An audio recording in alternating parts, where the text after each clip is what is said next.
Infinity turar joy majmuasining 12-qavatida turibmiz do'stlar va hozir bu yoqda 45 kvadrat maydonni egallagan bir xonali kvartiraning interyeriga qisqacha obzor o'tkazamiz.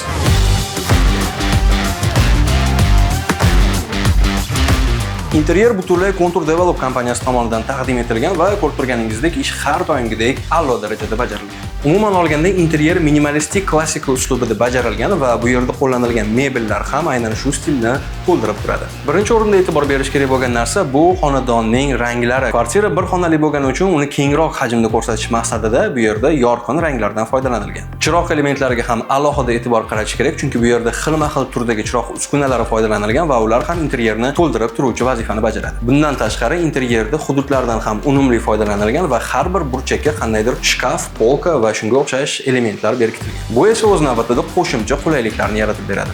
Remont bilan bog'liq bo'lgan qiziqarli videolarni o'tkazib o'rmaslik uchun ProMaster sahifasiga obuna bo'ling.